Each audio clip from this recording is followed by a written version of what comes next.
Alright guys, Scare9 here, welcome back to my channel / new podcast today, and joined by Mr. Iconoclast, who is going to be my permanent co-host on this, The Last Word podcast. Say hello, Mr. Iconoclast.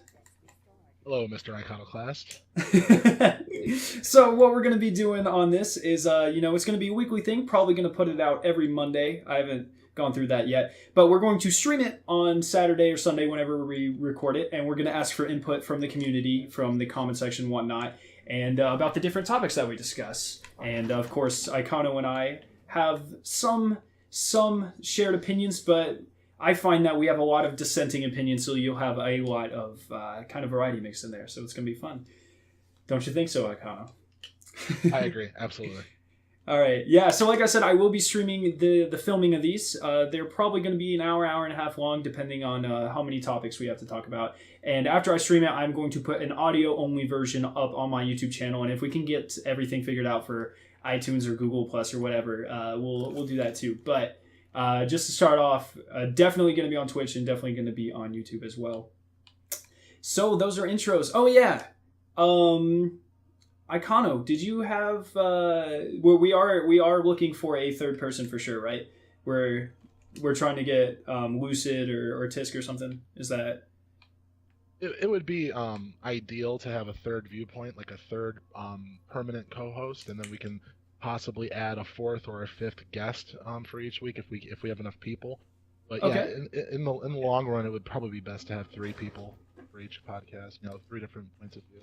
All right, awesome. So yeah, we are going to be doing Icono and I for right now, but we're gonna be trying to look for a third person. So, but like I said, we are always looking to incorporate your guys' opinions into this. So we're gonna go ahead and get into it. We're gonna start off every week by looking through the weekly update, and if we got anything, what happened in the previous weeks, and we're going to see what's going on. So in this week's weekly update, we got a patch.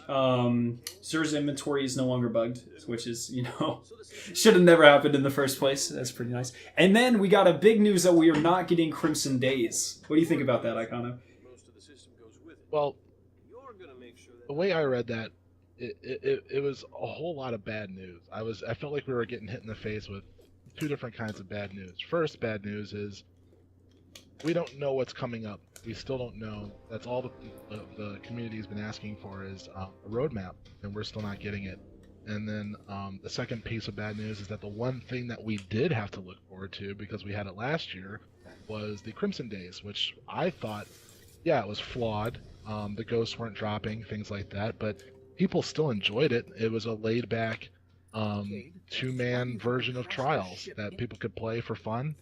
And just as a very laid back, I know that I didn't play a whole lot of it last year, but when I did, it was probably the most casual Crucible experience I'd had yet in this game. So I thoroughly enjoyed it. So I thought that was kind of disheartening to know that, A, we still don't have our roadmap, and B, the one thing that we did have to look forward to, now we're not getting. Mm-hmm. Yeah, so I definitely agree with the roadmap thing. I wasn't a huge fan of Crimson Days myself. I prefer 3v3 elimination. It was cool. It was fun for like the first day. And then when people started, that was at the same time they started doing the sidearm glitch. They would kill themselves with the sidearm at the beginning of the map and spawn with special ammo, because that was literally the week after they took away special ammo on spawn. And I think that they fixed that, right? Yeah, they did. So it wasn't necessarily the best experience. But the lack of a roadmap, definitely not happy with. I think I've either already made a video on that or I want to. I forget. But it's very aggravating.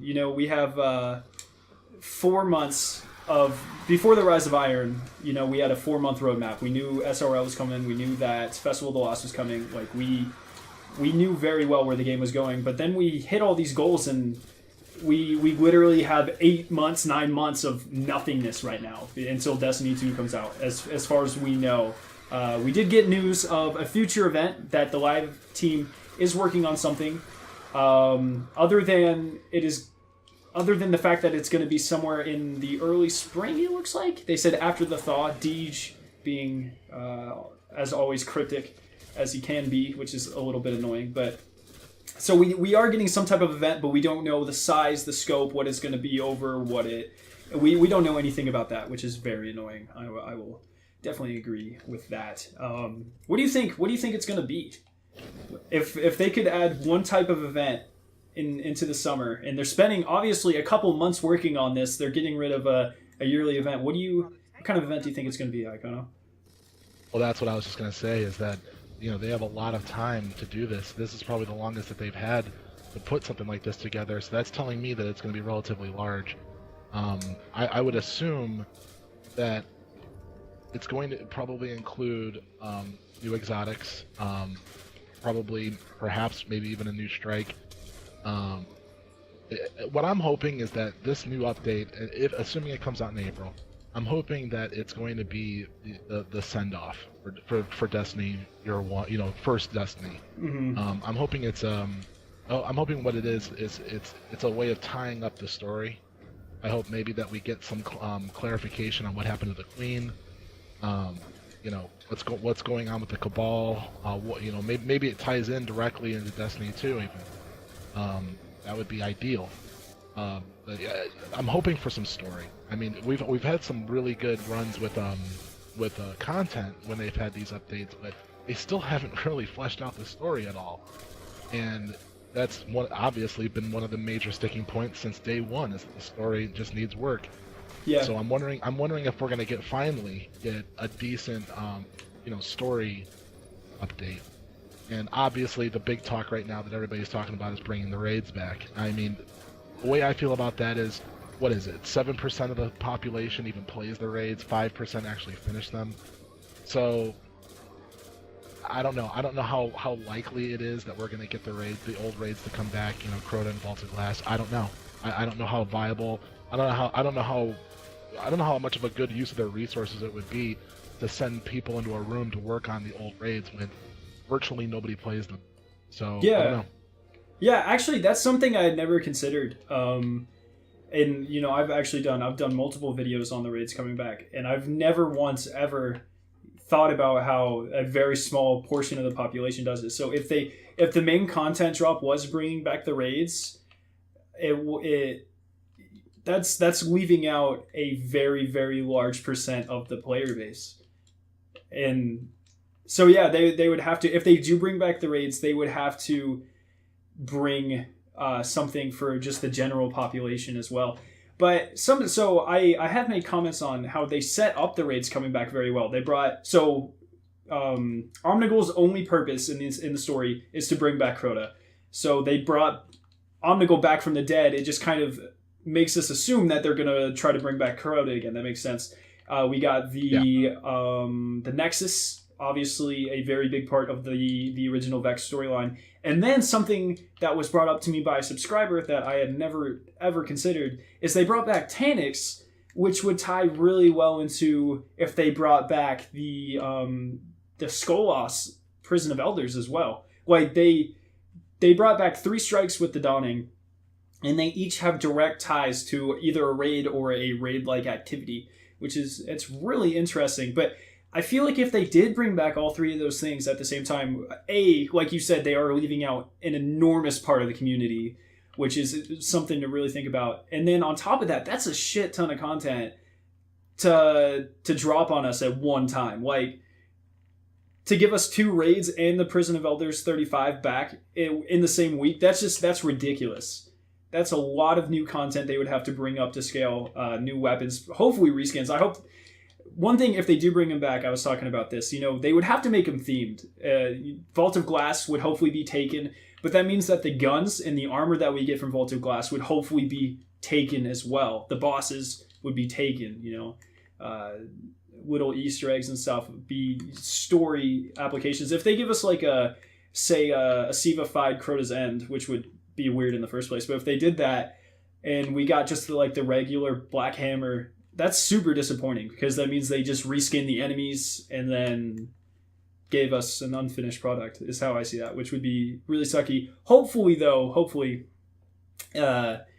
we get some good stuff. But so if you don't think it is going to be the raids, what do you? So you said a strike, some stuff, story. What stories would you like to be tied up? What quest lines would you like to see in this? Well, typically we only get new story content in the big updates like Taken King and Rise of Iron. I would assume if they give us new story content, it's not going to be of that size. It probably won't be 5 or 6 missions culminating in a boss fight. What I'm hoping is that it is, maybe they give us something new on Mars. I mean, we really haven't done anything on Mars since, I mean, really, year one. Yeah. Taken was all Hive. Rise of Iron was all on Earth. So I'm hoping that we go back to Mars and maybe explore a little bit of that, open that map up, add a new section, maybe like do like a Plague Lands type thing in there. Um, Hmm. but I'm actually going back to your point about the what they're bringing back and how it correlates to old content. Did you notice that when they brought back the Nexus, that if you don't get the Taken version, if you do the regular, the vanilla version, I guess I'll call it, of the Nexus Strike, did you notice that they added the relic from Vault of Glass into that? Yeah, there's that, and then the other So version has the cleanse pool. So they both have stuff from the what's it called when you get marked yeah, for marked for negation. yeah negation. There you go. Yeah, so they brought both of those back in both things, and I don't think that was a mistake. I feel like if they didn't add Crota's sword to Omnigul, which is something I feel like they might have probably done if they were foreshadowing like really hardcore. They brought back the Scorch Cannons, which was a decent part of Skolas. Actually, you never even use a Scorch Cannon, do you? It's his main weapon, but you never use one in Skolas. I don't think. But No, we don't actually. Yeah. But I think they set it up really well, but not as well as they could have. So of course they're Bungie. They're leaving some ambiguity to it, and I guess that's something we'll just have to explore in the future. But yeah. Other than that, we also got news of a brand new weapons patch that is coming.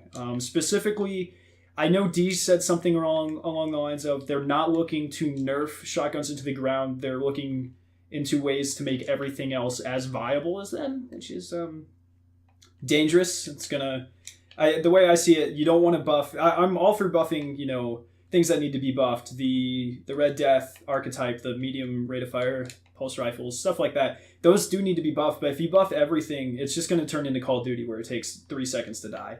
And I feel like Destiny's kind of built so it isn't like that. So I think that's a dangerous thing. But what kind of changes do you think they should make to weapons? I'm pretty curious because you're mainly a PvE guy. So from your viewpoint, what do you see needs to be fixed in the game? Well, here's the thing. When they make these changes, these Crucible warranted changes, it actually directly affects me because I get stuck in PvP with sniper scopes that zoom in too far, and lack of special ammo drops and things like that. So this absolutely affects me as a PvE player. I would say, I agree with what Dave says. Don't nerf shotguns into the ground. That's just bad. I don't have a problem with the shotgun meta in the Crucible. My problem is that there's nothing that really challenges them. Yeah, sure. If you charge up your Saladin's Vigil with enough time, sure you can get a shotgunner before he comes up to you. But I mean, how often is that happening? Some of these guys are such tryhards with their Titans on. With that what is Titans, that? Titan skating and Juggernaut shield. Yeah, Juggernaut shield and whatever that chest armor that lets them zip through the sky. It's like, come on, how am I supposed to compete with that when you got a max range Matador on? There's nothing you can do about that right now. Yeah. What my thought is, with the way they can fix that. I mean, I know this is going to be incredibly controversial to say, but I want year one meta back. I want the Suros regime to start melting people again. I want the Thorn it would be nice to be able to see... tube tap.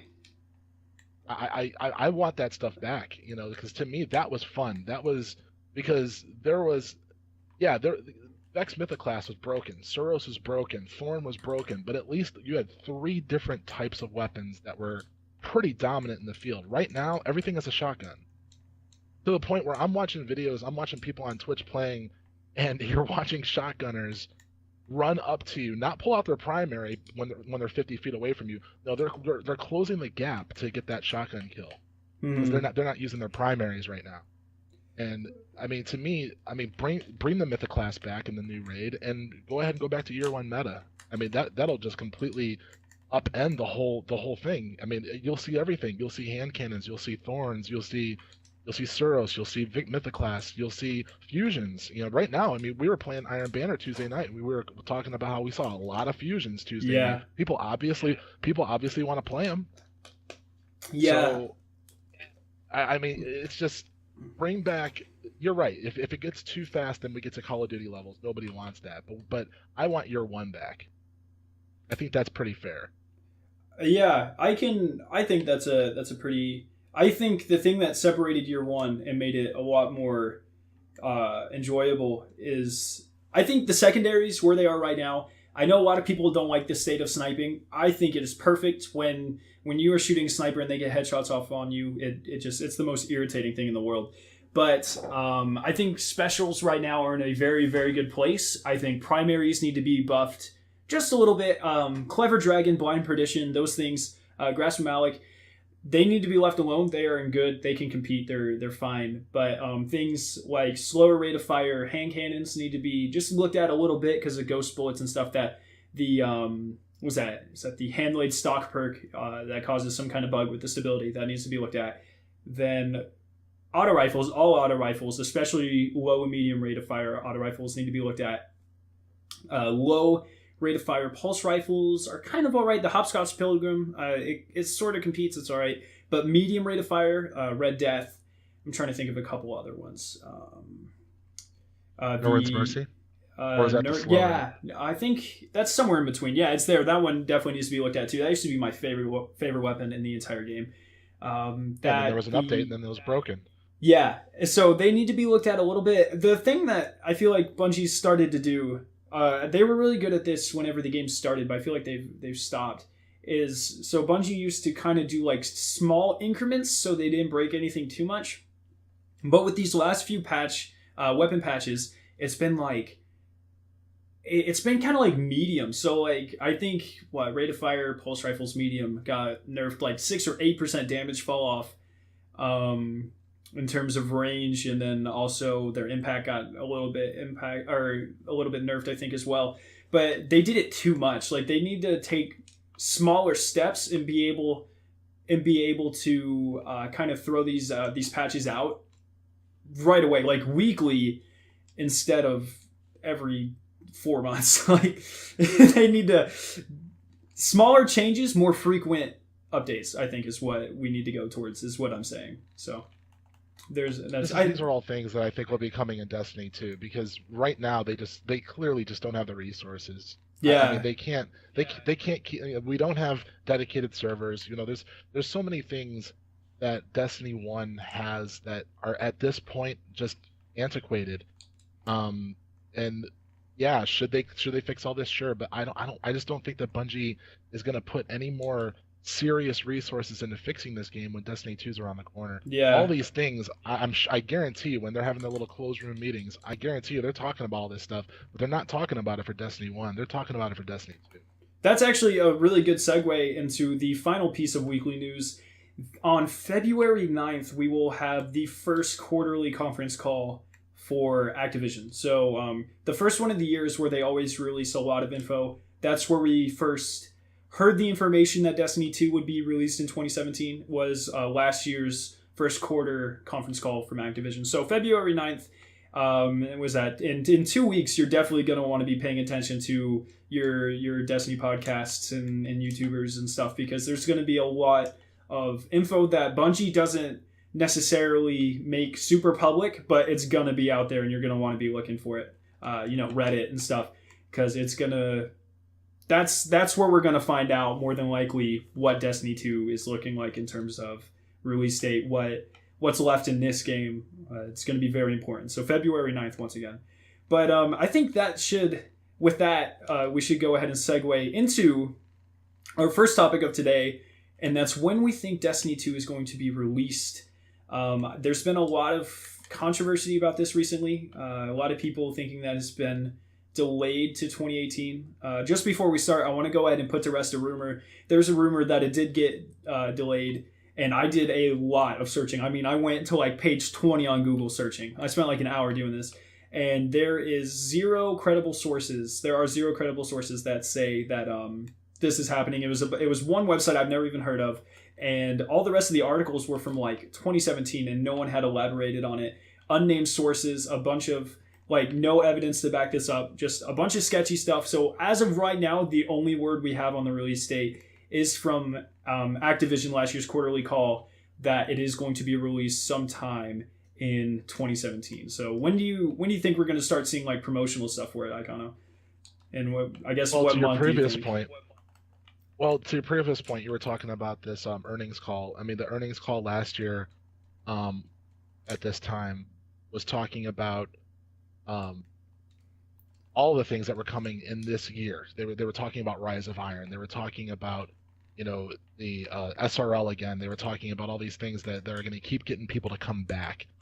And Activision, I guarantee you, is keeping a very close eye on Destiny 2. So I think that this call will be our first official confirmation as to whether we're getting it this year or not. Mm-hmm. Now, at the way that they've been going, I'm going to have to say no. I don't think 2017 is going to happen.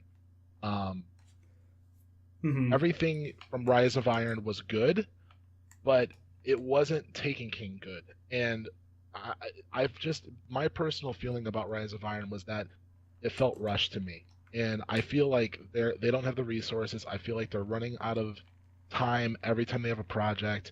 And granted, they do have about what, like 80% of their studio working on Destiny 2 at this point. I think they said it was I, 85 to 90 the last time I heard. okay, Yeah, so I mean but that's great, but I don't know. I don't know how viable that is to get a mhm. 2017 release date.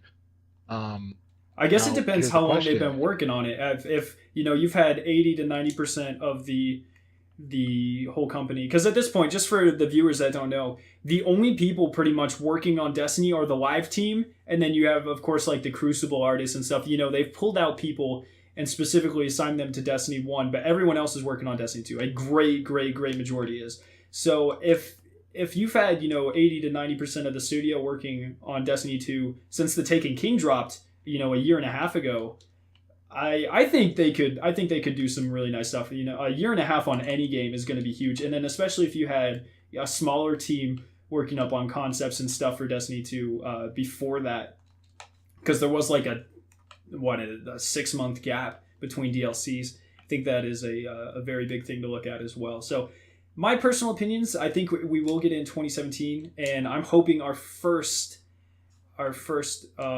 looks at Destiny 2, a beta announcement, a teaser trailer and stuff. I think that should be coming maybe in April, June, somewhere around there. I think we'll start getting stuff. But if you don't think it's going to release in 2017, what time in 2018 do you think it's going to come out then? I would say they would not be able to get away with anything other than Christmas. So You think it was delayed a whole year? I don't know. I mean, here's a best case scenario. Okay, if we don't get it in 20, if like typically their big releases Mm-hmm. are September, so everything comes out in September typically for them. So if they're going to do September release for Destiny 2, that would put us getting a beta in maybe even July or even August if they want to push it. Yeah. I don't. I'm pretty sure that if they were going to do that, we would have heard something by now. I mean, I know that they Mhm. don't like to commit to things, but I don't think that that's going to happen. What I'm thinking is that if at the latest, if they want to do it in 2017, they need to do it for November. Do it like a November release. Compete with Call of Duty. I mean, go for it. I mean, just go ahead and release on the Yeah. same day. Just go all in. If they're not going to do that, then I would say either shortly after Christmas, maybe do like a first quarter 2017 release, maybe January or February. But they can't. Here's the thing: they can't keep pushing it too far, and Activision is keeping an eye on this. So if they start losing players in Destiny 1 because there isn't a Destiny 2 coming out, then what is the likelihood that the casual player will come back to Destiny 2 after Yeah. that kind of a? I think I one mean, thing yeah, to the look hardcore players like you and me will come back, but the casual players, you always have to worry about them. Will they come back to this, especially when there's so much competition with Overwatch, Division, and things like that. at. So I don't know. In my opinion, it's not happening in 2017. I think it's probably going to be first quarter 2018. But if they want to keep their players, if they want to keep this going, they almost have to release it this year. Yeah, I think one thing to look at too is this year's Call of Duty it did very, very, very, very, very poorly, and I'm sure the sales that it did get was only because they remastered Modern Warfare 1. And I was talking to some friends, and it turns out they didn't even like it wasn't even a release game, and so or like they were missing a lot of like leaderboards and emblem created and stuff. And so what I'm getting at with this is Activision produces both the Call of Duty games and Destiny. So if next year's Call of Duty is not Treyarch, it is Sledgehammer Games, which their last Call of Duty didn't sell very well either. So I'm thinking that if Activision knows that it sponsors, it produces these two properties, and their Call of Duty's probably going to fall through yet again this year, I think they're going to be really, really, really pushing the Destiny. And I feel like they would push it enough to, in fact, authorize a release of two of their properties on the same exact day. I can see that happening. So, if I'm not mistaken, Destiny 1 was delayed, right? It was supposed to come out mid-year. I could be absolutely wrong like this. I think it was supposed to come out like July, and they got pushed back to its actual release date, which I have no idea. I didn't start playing till right after House of Wolves, so I wasn't really involved with this game. But so they could do something if they liked the September release or something. I can see that as a very popular time to release games, as you said. So that's something we can look at. The beta, I don't know if we would have heard news about that just yet. I'm trying to think when we heard about the Black Ops 3 beta. It was a couple months before. I don't think it was this way ahead before. So that's something I think we should look at around E3. We decided E3's in June, right? Or July? Late July? When did we say that E3's was? in June.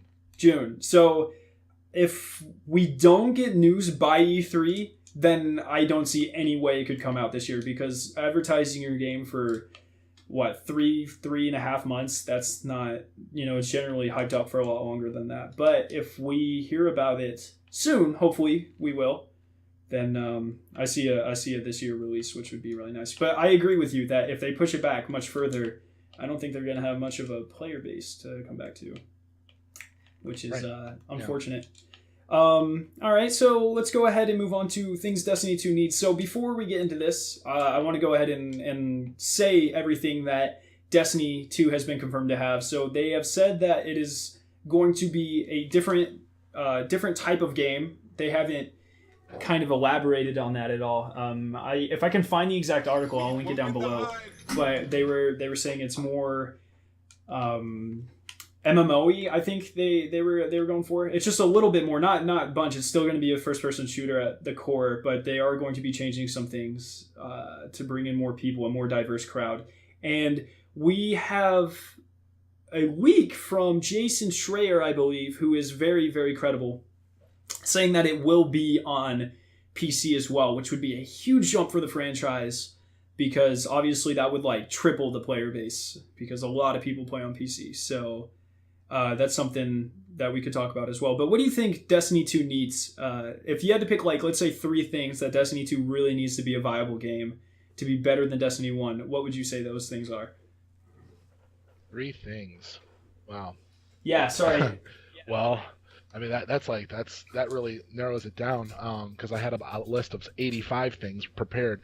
All right, so 3 things right now. If I had to pick my top 3, it would be dedicated servers for PvP. No more of this player-to-player stuff. We need dedicated servers. And I'm not even a Crucible player, but I know how much of a sticking point that is for the PvP community. That's number 1 for sure. Number 2 is 60 FPS. If we're going up to PC, Ooh. You can't keep this 30 FPS nonsense. You got to have 60 FPS. You got to be able to control the field of view.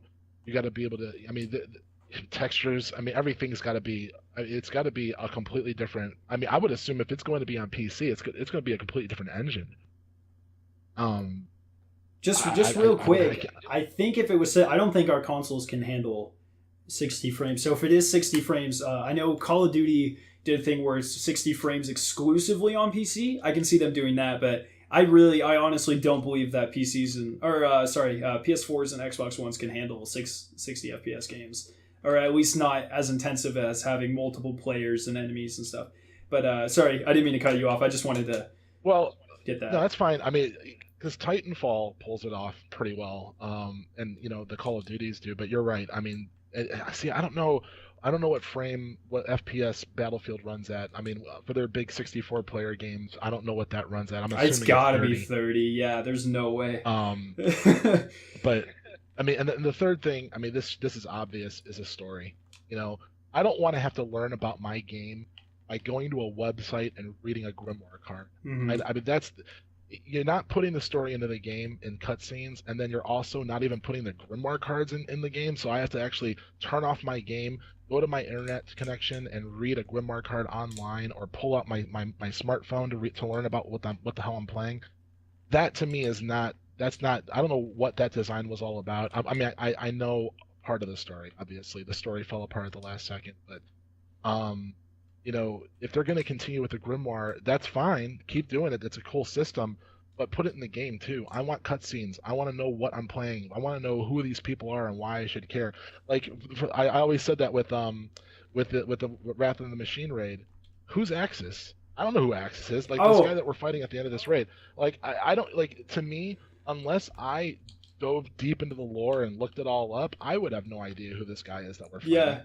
I don't know Little if things I like ever that. told you this, but there's an intro cinematic to Rise of Iron where Lord Saladin, he's in front of the wall with all the thralls. But the intro cinematic in game is just like a couple seconds longer. It's like 2 seconds longer, and you see the front two legs of Axis step out, and that's the only time you ever hear anything of Right. Axis. You see anything of Axis, just two metal legs in an intro cutscene, which I didn't know if a lot Yeah. of people knew that was actually there. I found that really interesting when I found that out because I had no And idea. that goes back to my previous point about feeling that Rise of Iron was rushed. I mean, look at I mean, the Vault of Glass, I guess, is also kind of similar because you don't really know anything about Atheon going into it. But if you look at Crota, there are multiple mentions of Crota in the Dark Below. I mean, they did not hesitate to tell you who Crota is, why is he a threat, what Hmm. is he up to, and then how do we kill him. They made that very clear, very apparent. I mean, Taken King, Oryx was in about 3 or 4 of the cutscenes in that game. We knew all about Oryx in the Taken King, and it was very well done, and that was because of storytelling and because of his mentioning his name constantly, telling us who he is, what are his motivations. Okay, now I know why I'm playing this game. Now I know what the end game is and what the goal is. This Wrath of the Machine raid, as good as that raid is, and I still say it is second to Vault of Glass, um, it is still, as far as I'm concerned, the most pointless raid as far as story content is concerned. I have no idea what the point of that raid is. What are we doing? Why are we killing this guy? Who is this guy? They just did a really crap job of telling us that in Rise of Iron. And that is something I believe is completely unacceptable for Destiny 2. Like, there has to be a concerted effort to have better storytelling Hmm. in Destiny 2. I will definitely agree with that. Story or Destiny is obviously a story based game. Like that's become legend. You do that through doing stuff. You have what, like 5 enemy factions, 6 enemy factions at this point, multiple planets. Like Destiny, if games like Call of Duty, not story based. They have cool campaign, whatever, but they are multiplayer focused. Destiny is not that type of game. It is very much so. Uh, I agree with you. The Grimoire needs to be in the game. Man, we're up to like 200 Grimoire cards at this point, just full and ridiculously accurate and intricate information about the story of things that we never hear about in the game. The hidden for Ikora Ray and enemy factions, like so. There's a whole group of hive that we're supposed to get according to the Grimoire, where the hive don't take on the worm that's inside of them, which again isn't in the game. So they don't get that. They're not persuaded by that, and then they turn into like moth people. There's no mention of that in the game. I think that would be so freaking cool to fight moth people. We don't know anything about the Vex, where they came from, how Crota let them into this universe. There's nothing about that in the game. I definitely agree that things need to be implemented into the game. I know. So the Division has something that I've never played the Division, mind you, but in the story mode, I've heard that it has like this ghost thing where you can see things that happened in the past at a location or something along those lines. Yeah, they're called echoes. They're pretty cool. You have to download it so you find your the person that's on your comms will tell you, hey, there's an echo nearby. You have to go find it, and then you stand in a circle and it fills in.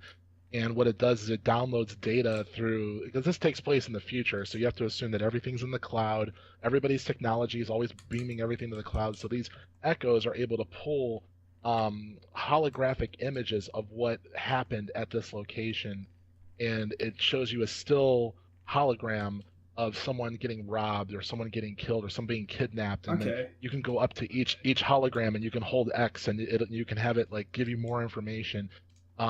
Those are really cool, and they absolutely do flesh out the story. Destiny kind of touched on that in the Taken King with the ghost scanning. You could scan certain things; it would give you more information about it. Where is that in Rise of Iron? That's a really That good goes back to my point. previous point again.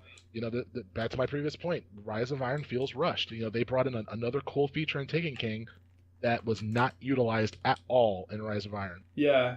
That's telling me that they had no time to put it in.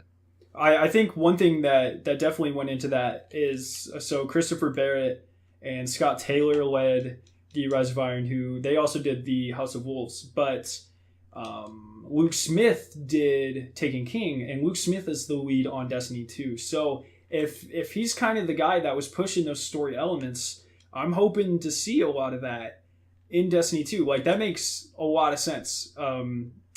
Also, so say like I unlock the Warlock 2 Grimoire card. I think that's the one. So if you unlock a Grimoire card in the game, you should be able to see these echoes. So maybe the Grimoire plot points wouldn't be just laying around the ground randomly, but once you unlock the card, you got like a special objective to go see these things happen in game or something like that. I think would be a really cool way to implement that. I know I'm probably not explaining it very well, but No, I get what you're saying, and then incentivize us. Give me a reason to listen to these, because again, in a perfect world in Destiny 2, if they're actually telling us the story through cutscenes and through better storytelling in game, then honestly, the Grimoire card should just be icing on the cake. So incentivize it. Tell people, make an Xbox achievement where if you read 50 Grimoire cards, you get an achievement, and you have to go to the tower to read it. So it makes it more social too. So you're going to the tower to go. Maybe there's a library section of the tower where you can go pull all the Grimoire cards that you've gotten. And if you read X amount of them, you get this. If you read Y amount, you get this, and it keeps going up. And the more and more you read, the better stuff you get. I Maybe think there's that'd an be really exotic cool. at the end of that trail. Yeah, an Stuff like exotic. that. If they, you know, do something like that gives me a reason to keep playing. Put more things behind, not behind RNG, but behind playtime. Like these ornaments. Ornaments were introduced, and they're totally cool, but they're completely based off of RNG. You open up a treasure box, you either get it or you don't. Mm-hmm. But what if, like the thorn ornament that everybody loves, the green one? What if you got that green? Sorry, Let's say that's you the got Rose of that after. Corruption. I didn't mean to That cut you one. off twice. So no, that's fine. No, but let's say you get that after you get 100 kills or 1,000 kills or whatever a good number of kills is to get, and then maybe you get another ornament for getting 5,000. This could be kind of similar to the skins that were in Call of Duty, where everybody chased that gold AK-47 in Call of Duty 4. Everybody went out of their way to get all those headshots, to get that gold skin. That kept people playing. That got people to come back. And if they Yeah. do something like that with ornaments in Destiny 2, and don't hide it behind RNG, but hide it behind playtime, then that's going to increase their player base. That's going to increase playtime, and that's going to get people to keep coming back. For sure. All right, so I'll kind of that leads into mine. So my first thing that I think Destiny 2 needs is the record books that we've been getting. Rise of Iron record book. We got the Moments of Triumph, the Dawning. I think Destiny 2 needs more of those. I like them, and that goes into what you're saying. Incentivize playing, structure it a little bit more so Destiny isn't just all over the place, but make it so you can pick what to do at what time, kind of thing. But make it so hardcore players, can go hunt things, like ornaments. I like that a lot. I was thinking more along the lines of like cosmetic stuff. I never even considered ornaments. That's a really good idea. But I was thinking like maybe certain shaders for hitting Grimoire. Maybe bring back like if we do start over in Destiny 2, bring back classic shaders. Bring back Lohu for getting a certain Grimoire score. Bring back Glimmer or Cryptographic or some of these really iconic things. Same thing with emblems, which if they do start over in Destiny 2, I just want to make this quick note. If I have to restart my emblems, I'm going to be very mad because I like real life money went into some of those emblems. Not necessarily like I bought things just for the emblems, but during the Black Friday sale, I got the Eye of Eternity, stuff like that. Like, so if things that you kind of paid for don't transfer, I'll be a little bit angry. I guess shaders should be under that too because you have the Nepal shader and stuff. So I guess that kind of goes into the same category. Give people a reason to play, structured play. Story was one of mine as well. Grimoire cards implemented into the game. More like that. And then the third thing that I think Destiny 2 needs above all is more communication, more clarity, more communication. I already said that. Transparency. Transparency. There, thank you. From Bungie. I think that is the most important thing. If you're going to make this franchise last 7 more years, or even more than that if it gets renewed, I mean, they need to tell us what the hell's going on. That's a very, very important thing that they've kind of not been doing very well at. I give them about a 50% in Destiny 1 for transparency. And that's out of 100.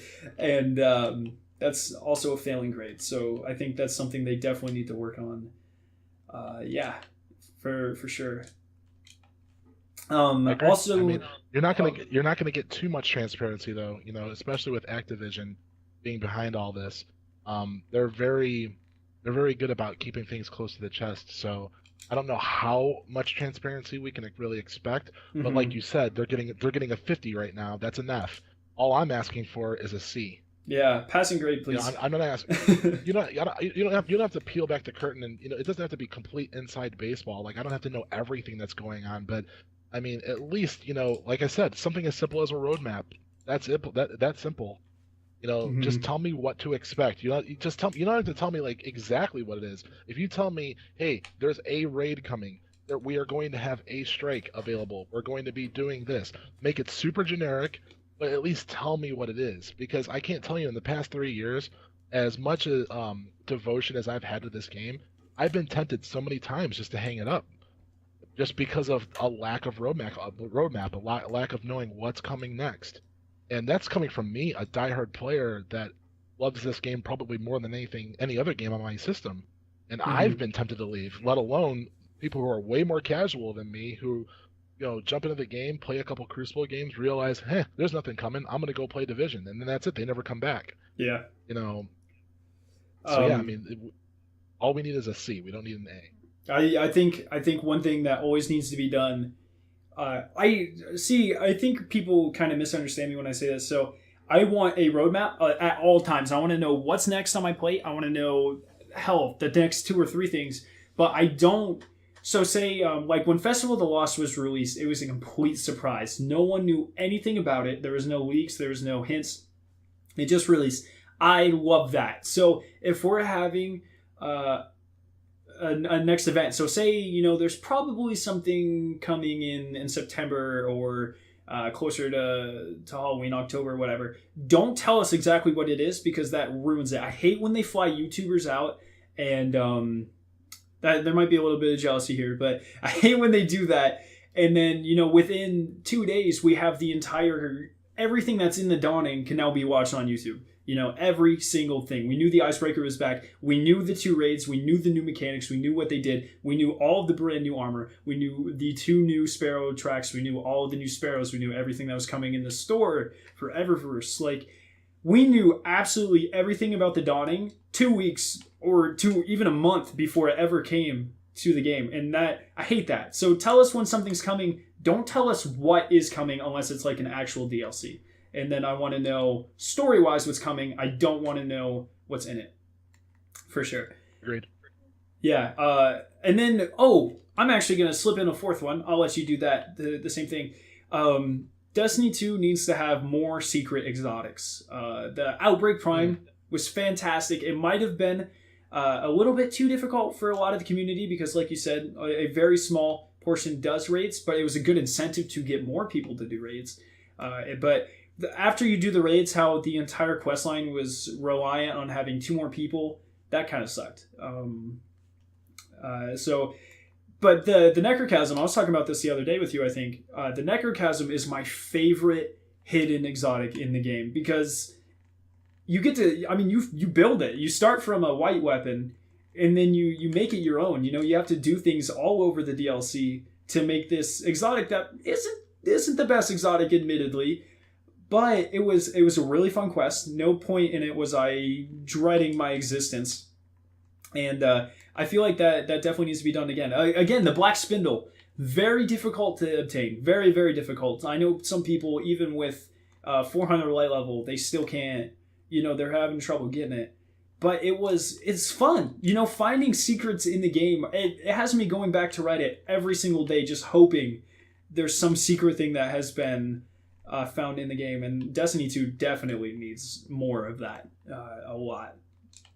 So yeah, agreed. Hell, I think Rise of Iron still needs it. We haven't gotten one with Rise of Iron yet. I mean, if you count Outbreak Prime as that, okay, and if you count the Owl Sector, everybody getting the space aids, if you count that, okay, but to me, that doesn't count. I want that mission where you're supposed to go left, but then you go right, and then all hell breaks loose, and then you get an exotic. That feeling of doing that the first time. I was at work on that Tuesday, and I heard this is before I even joined Legions of Xur. This is my old clan, and I heard them talking about it on my app that we used to talk on. So I'm sitting at work. I'm like, I want to go home. So I think I did take a half day that day. I came home. 2 guys that were trying to do it, or the 3 guys that tried to do it. The 3rd guy left. The 2 that tried to get me in there, they had been at it for like 3 or 4 hours, and they still hadn't gotten it. I come home, we got it on the first try. I got my Black Spindle on my very first try. But it was crazy. It was hectic. It was fun. It was unexpected, and it was fresh. It was something different. It was new, and we are not getting that in Rise of Iron. It's like, hey, here's a raid. Play this for the next 7 months. No. I mean, I need incentive. I got to be able to keep coming back for a reason. And at this point, the only thing I'm chasing in the raid right now is the hard mode ship. That's it. That's the only thing I don't have. And I'm not even sure how much I really want that. That leads me into another thing. I lied. I'm going to make this top 5 things. I'm going to give you 2 more. But this is actually this is tied with transparency. I want to be able to farm stuff. Like, farming a perfect grass from Malik before they broke the Omnigul farm was awesome. I loved it. Being able to spawn right there, that's what makes Borderlands my pretty much favorite game series of all time. I like Destiny more than I definitely have more time invested in it. But in terms of series and looking forward to doing something and coming back to the game and stuff, Borderlands takes the cake. And it's because I always wanted, that perfect role, Unkempt Herald, or I don't even remember half the names of the weapons. The Infinity Pistol, like pocket. No, not pocket. Yeah, like I think exotics should not have solid rolls. They should always have their exotic perk, but other than that, some should shoot a little bit faster. Some should have worse accuracy. Give us a reason to farm things. Especially with legendaries, past, rare commons, uncommons, no one cares. But legendary and exotic weapons need to be farmable to an extent. If they give each boss in the game a different exotic that you can farm for, similar to Borderlands, you will not hear one single complaint from me. Because I will do live streams of me farming that boss for 2 hours to get a god roll of that exotic. Even if I think that exotic is the worst exotic in the game, I will do it just to say I have a god roll, I don't know, Pocket Infinity or god roll. What's an exotic that sucks? Suros or Fourth Horseman. I would spend hours of my life getting a god roll Fourth Horseman, even though I hate that gun. I do not think it should be an exotic. I would spend time doing that because farming is fun. Like, I love it. And take 3 coins out of the game as well. But okay, so you get 2 more. I guess you can respond to that, and then you also get 2 more just because I cheated. Okay. You took 2 more. So all right. So yes, I agree. Farming is good, but you have to remember you got to think like a casual player. Because again, we do not represent the entire community. We represent a percentage of the community. So you got to think about, the casual player. Do you want that much farming in there, or the casual guy that only gets to play 2 hours a week? Mm-hmm. I don't know how viable that is. For guys that have kids and wives and things like that. Farming as an option would be awesome. So let's say every exotic had a static roll. Every exotic that you get, every Pocket Infinity is the same.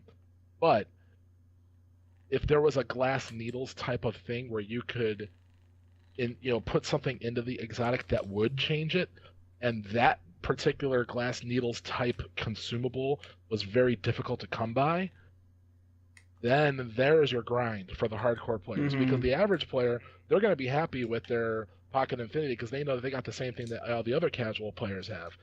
But the hardcore players would have put 5 glass needles into theirs to get their perfect roll that they want. So that's where you can have it so that the casual players get something, and then the hardcore players get to have that grind. What if they did something like your first exotic drop from a boss? Going along with the idea that every boss drops a certain exotic, have themed exotics or whatnot. So the first exotic from that boss will always be the same roll. But if you want to go back and obtain one, then you can farm that same boss. Do you think something like that might work? Absolutely, because then that's something that the casual player will only do that strike once. They're only going to fight that boss one time. Mm-hmm. But then you and me, we're going to sit there for hours farming that boss to get what we want. So that's an absolute perfect example. Now, as far as my 2 extra things, I mean, my first extra thing that I would put in is, and this is another thing that's completely controversial. I want there to be Crucible only weapons, and I want there to be PvE only weapons. I know that's completely controversial, and people want to take that gun that they've been leveling up in PvE and take it into PvP, see what they can do. I get that, and that's great.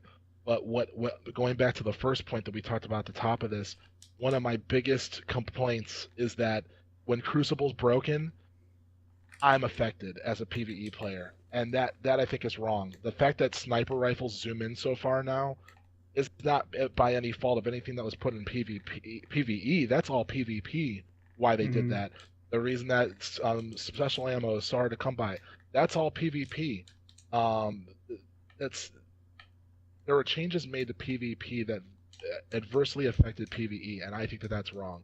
Because how many times have they had to nerf or change something because of a PvE exploit? Not very often. So that to me I think is broken, and I think that's a problem. Now I understand that that's by design. That's working as intended as far as Bungie's concerned. All I'm saying is with Destiny 2, you have an opportunity now to have a much more clear divide between the 2 types of weapons. And that to me is an opportunity to change the whole system, change the way it works. Because as far as I'm concerned, I don't like that. I guess the second thing I would add is give me a barbershop. I want to be able to. I want to change my character.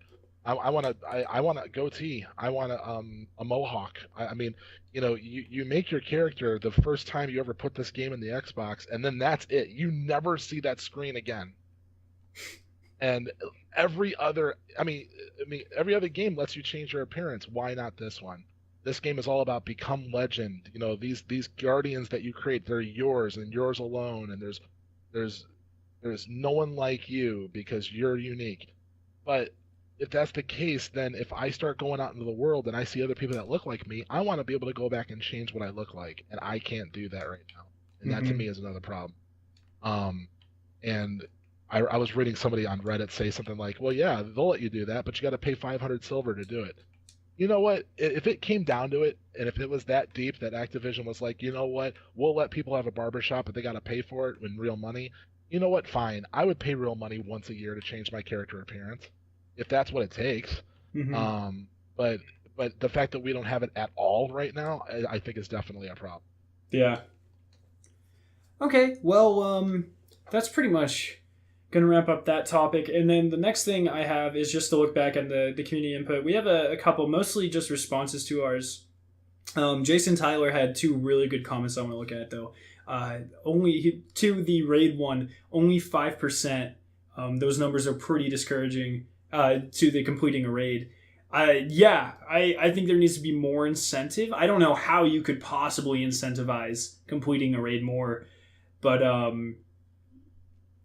I don't. I definitely think that they need to be pushed a little bit more. You know, working together. I understand not everyone wants to deal with 5 other people and blah blah blah, but raids are such like they my best times in Destiny have been with in a raid, and that's something that I think a lot of players are missing out on if they're not doing. And then also he says that he's skeptical about the PC version, you know, cheaters, trainers, etc. And that's a really good point. If Bungie's worried about like data mining now, if it was released on PC, hidden exotics would be found the day a DLC or event was released. Like that would be that would probably be problematic. I didn't even consider the applications of cheating and stuff in PC. That'd probably be pretty hard to monitor. Was Halo Xbox only, or is it on PC? I think now it is, but at first it wasn't. It was only on Xbox. Okay, so Um, does my leading into that, does Bungie have any experience putting games on a PC? If so, Good I mean question. I that honestly could don't know if be they've ever released a game on yeah, PC. that could be a hard port for them to do. I'm sure someone there has some type of experience, but I feel like I What know Borderlands 2 worked on PC, but that was because there was no multiplayer. Like you can't. So if you modded and got a certain gun or whatever, then it didn't really hurt anyone. Just so I Here's think something else to think about. All of these other studios that they're bringing in right now, like I forget the name of the studio that designed the Titan armor. Um, High Noon, I think. High Moon. High Yeah, Moon. that Okay. studio. You've got Activision itself. You know, Yeah. you've got all these other companies involved here. It's not just Bungie anymore. Activision's definitely putting some money into this to get them the resources that they need. Bringing these extra teams on this might be what they need to get PC ready. Because to your point, if it was just Bungie right now, no, they're not ready. They don't know anything about putting a game on PC. And to be Hmm. perfectly honest, the game that they have released here right now is not good. I mean, it's not. I mean, it's good, but it's not. It's not perfect. It's not. It's never been ideal. You know, this game's always had trouble. Yeah. Um, so as it is right now, it's not, exactly perfect. So we couldn't expect that from a PC version. But adding all these other teams into the mix, that definitely creates a situation where now it's not just Bungie anymore. Now they can have a team that's just doing this and a team that's just doing that, and they can split they can divide their resources in a way that's smart. So that does make me a little optimistic by hearing about all these new teams that have been brought into this. It's not just going to be Activision Bungie anymore. Yeah. Um, I'm assuming all this because why would they bring in High Moon Studios just to do a Titan armor? No, that's No, been confirmed. They are working on Destiny 2. They did a whole thing. yeah, It's High Moon or High Noon or whatever they're called. I think it is High Moon. And then yeah, High Moon. there's one more Visceral Games, I believe. something tells me that's probably not right, but they have a second smaller company that is a subsidiary of Activision coming in to assist and stuff like that as well. So the Bungie team is like quadrupled in size since Destiny's been produced, which is very, very encouraging. Just real quick, Absolutely. Blue Jay Universe said that they have had a game on on Mac. They had Marathon on Mac, but if I'm not mistaken, Marathon's from like 1995. Like that's a long time ago. A lot has changed since then. Yeah, there might be a sequel that I don't know about. I'm pretty sure the original Marathon was like in the 90s. And then he also had a really good idea. We should be able to build up a connection with our Guardian. What if we were able to sort of paint onto our Guardian's armor or weapons? We could identify it as our own instead of ornaments. And to that, I think that's a really good idea. But instead of just being able to paint whatever, because then you'll have people, phallic images and whatnot, not good for a T-rated game. What if every time you did something, Grimoire or Raid or whatever, you unlocked a special tattoo or decal that you could put on any armor set or on any weapon? You get 100,000 kills with a weapon or something. You get a cool little gold star or something like that to add a little bit of customizable stuff, but also to make it like I farmed for like 2 hours to get 100 Hydra kills just to get the Grimoire score. And literally all I have to show for is a number beside my name. So what if I got something like a Hydra head, like a miniature one that I could put on like the side of my weapon or something? I think that's a brilliant idea. I really like that. Yeah, that's actually a great idea. Be able to put that on anything. You could put it on your emblem. You could put it on your actual character, on the armor pieces, on the weapon pieces. This is on my list of things that I want in Destiny 2, but having customizable ships that you can actually walk in, very Mass Effect like, not to that scale. I mean, we don't need like a massive Starship Enterprise. We don't need anything like that. But Yeah. having a ship where you can go in there, you can go to your vault, you can go to like the lounge area, the bridge, and you can see all these different areas of your ship. What if there was a little area of your ship called the Shrine, and that would have everything? You kill Crota, you can have Crota's head on the wall, stuff like that. And then, like you said, for doing those 100 Hydra kills, you could have some emblem or some piece of a trophy in there that says, hey, you got this. And then when you bring a fire team into your ship, because you're the host, you're the fire team leader, and someone joins on you, they can go check out your shrine while they're waiting for this raid to kick up, and they can see all the stuff that you've unlocked. I mean, that's something that in Destiny 2 that would be totally awesome. And that would be a way of showcasing your achievements, and that goes back to the become legend too. On top of that, I think having if we did have our own space or base or ship or whatever, I think having an exotic kind of showcase, I think that would be very, very important as well. Instead of a collection, we actually have them on walls where we can go redeem them for, kind of like how in Zombies you can walk up to a wall and spend points for a weapon. So say I've unlocked like the Red Death, there's a Red Death like physical model on the wall of my ship or shrine or whatever, and I can go up and hit X and get an extra copy for a shard. But just something to show, like, we have an exotic collection, yeah, sure, but it's a bunch of icons, and half of them don't even look like the weapons at this point, especially with the ornaments and whatnot. So I think a physical model would definitely be needed instead of that. And another one, Jason Tyler said, what about tiny flying pets? Would be awesome to have.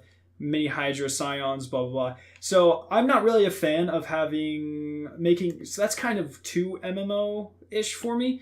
But if I am a fan of having like our Ghost be able to have like a mini servitor shell that puts kind of like a sort of distortion over his voice, that'd be really easy to do. Nolan North would only have to record the lines once still. But, you put like a synthesizer over it or something. Super easy to do with effects. Like, if they give me the sound files, I'll do it for them. And then just apply it to like a servitor shell. Or say we could have like a harpy shell. When you pulled it out, it did the little spin animation. Like, I think those are... Maybe it's not really the tiny pet Jason was looking for, but as a person who doesn't like pets, I think that's a nice little compromise in there. Just having cool ghosts, other than kind of ghosty looking ghosts, I Yeah, guess. I don't know. I don't hate pets, but I don't like them when they don't do anything. Diablo 3 recently came up with an update where your little dog that follows you around, the little glowing white dog, he now goes and gets your money for you. So there's an armor piece that I think it's a arm piece that whenever you get a certain amount of kills, it's called I forget what it's called. I think it's called a rampage or whatever. And whenever you trigger that, gold rains from the sky, and it's a pretty cool little thing that your armor piece does. But the problem is that gold that rains from the sky, it lands behind you. So you have like if you're running forward down a hallway and you trigger this rampage or whatever, you got to stop what you're doing, turn around, go back and get that gold. And it's kind of I don't know. I've always hated that design. Well, now the pet that follows you around, that little dog, he'll go back there and get the gold for you. So like maybe if you had a certain cell that made your ghost be able to go pick up ammo from the field and stuff. Yeah. Yeah. There you go. See, now you're talking. See, that's the kind of stuff that absolutely I'd love to have. Anything that makes your quality of life better. Yeah, I can definitely see that. Maybe one collect engrams. Jason said ghost collect loot in a set radius around you, something like that. Maybe one, I'd love to have a ghost. So as I told you when they automatically started to decrypt the green engrams, that kind of sucks because some of the green armor has some story significance in the stuff, and now I can never go back and get those for videos. So what if instead of having an auto dismantling feature, you have an exotic ghost that will automatically dismantle engrams? So say it's like a green level ghost, and he will automatically dismantle green ones, and then like an exotic one will automatically decrypt exotics and then dismantle everything up to that. Or you can maybe, if it's the exotic one, you can pick which engrams it decrypts and which ones it doesn't. Just kind of toggle that feature, but also give the ghost more use than being this game's claptrap is really what I'm going for. Yeah. Yeah. I mean, all right. Here's the thing. We're just talking about ideas. More ideas, the better. You keep throwing all these things at the wall. One of them's got to stick. The thing is just, we're coming up on a new game. It's not an update to this right now. It's a complete new game. It's a complete new experience. They have an opportunity now to throw all these things at the wall and see what sticks. So as far as I'm concerned, do more, not less. Put it all in there, and then let the community decide. Well, we don't like this part that you put in. Okay, then we won't bring it back next round. And then just my thing with Destiny from day one has always been I want more, not less. And I feel, especially with Rise of Iron, that I've been getting less. So Destiny 2 is an opportunity now where they can really just go all in on this franchise. And Lord knows they've made the money. So now they get to put that money, where their mouth is, make it happen.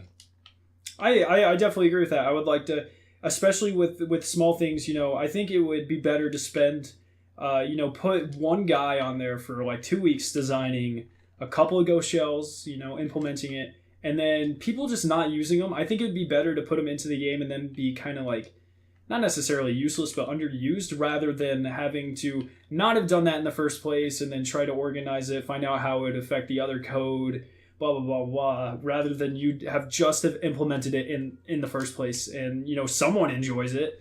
So, especially something like customizable ghosts, everyone's going to love that.